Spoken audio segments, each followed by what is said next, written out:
Hey, what's going on, everybody? Once again, it's your boy Jay. Well, health is wealth, man. Um,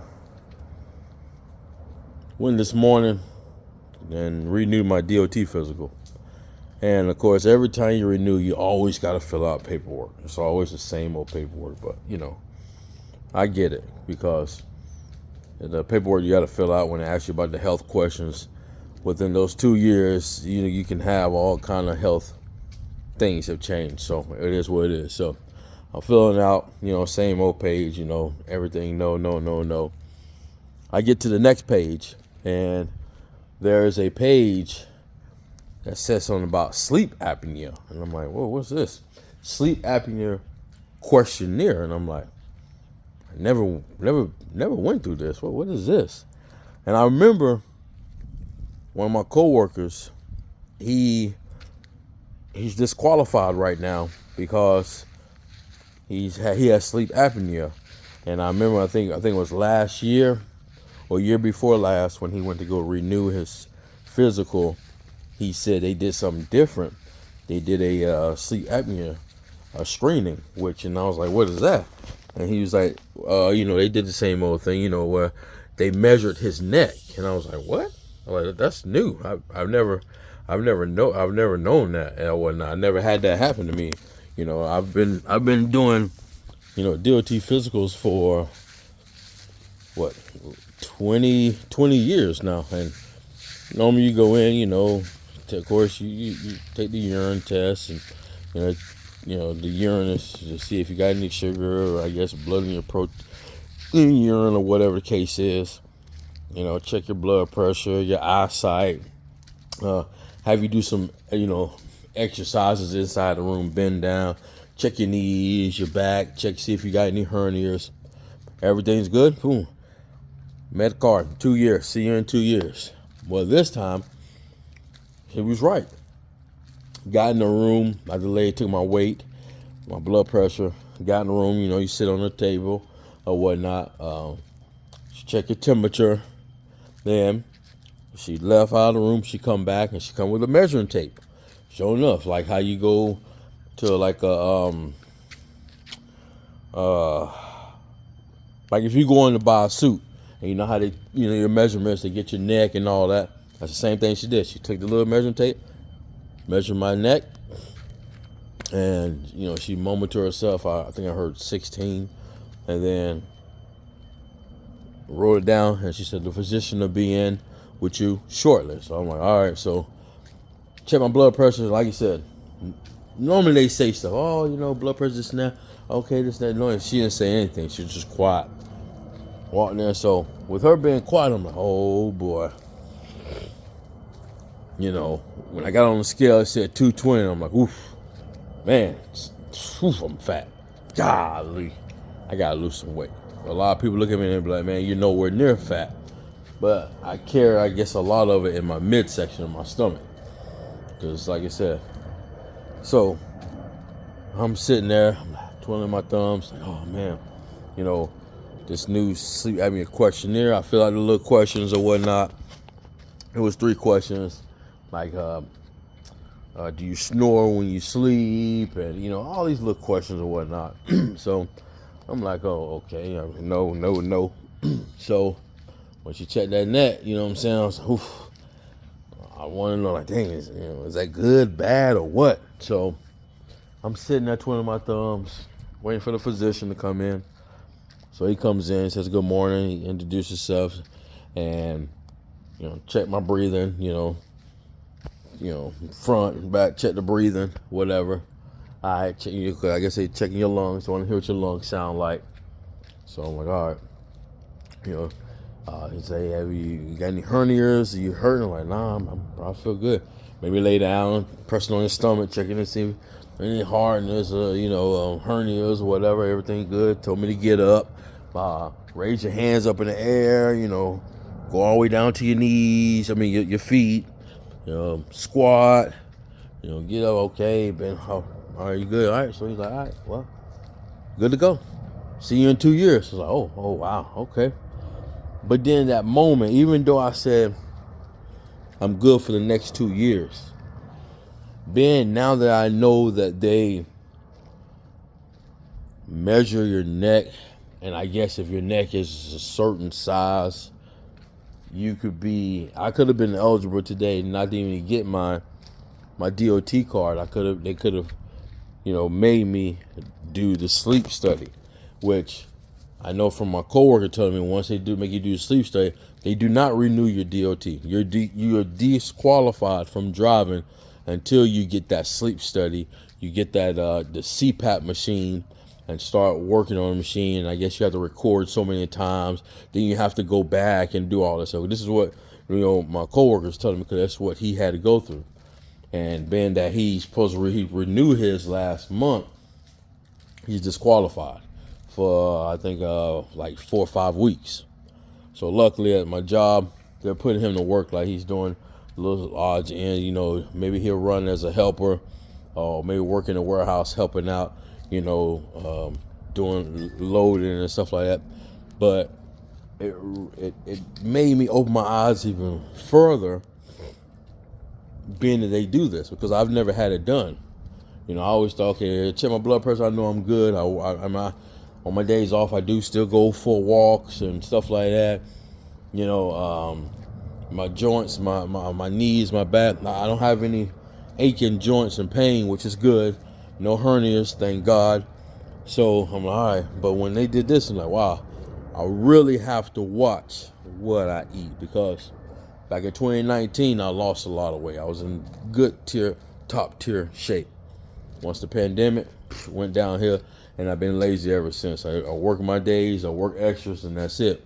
But I need to get back to watching what I eat or whatnot, because now it's getting serious. Like you said, they're coming up with a lot of rules and regulations or whatnot, more and more each time with motor carriers. If no one knows that truck drivers is one of the unhealthiest people out there, man. I mean, you go to truck stops, you see truck drivers, or you go to some of the, you see a lot of them. A lot of them are obese. They get out of the truck, extremely big guys and girls, because it's sanitary, man. You get in that truck, you're driving. You picked up your load, you got to drive maybe 2,000 miles to drop that load off. That's all you're doing, driving. And when you're just driving, you're not getting out of the truck doing a lot of moving. The only way that you stay awake is you're eating. You can put as many podcasts on as possible. Otherwise, it's going to get boring, especially if you got to drive, 8 hours to get to your destination. You're just going to drive. So the only way to stay going, where you don't have to keep stopping here and there, walking around the truck, exercising, maybe stop, take a nap. You eat. I mean, I'm even guilty of that and others, and I run a ramp all day. You know what I'm saying? When I know I got to drive, 30, 40, 45 minutes, maybe wait in an hour, I'm eating. But you also got to be mindful of what you eat. When you go to these truck stops, there's nothing in there that's healthy. If they're serving food, it's fast food restaurant in there, and then you have the truck stops that serve food themselves.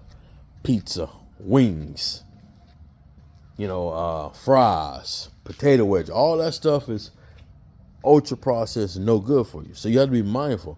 They also have a little section where they sell, little fruits and this and that. But as a truck driver, you driving, a lot of times you ain't picking up no fruit. You ain't picking up, those plain peanuts that just have, ingredients, peanuts and salt. Let me get this Snicker bar. Let me get this big bag of chips. Let me get over here and get this, I need a soda. Let me grab a diet soda, thinking that you're doing something. But no, when you're doing that, you're putting all them calories, eating all that calories. It's in.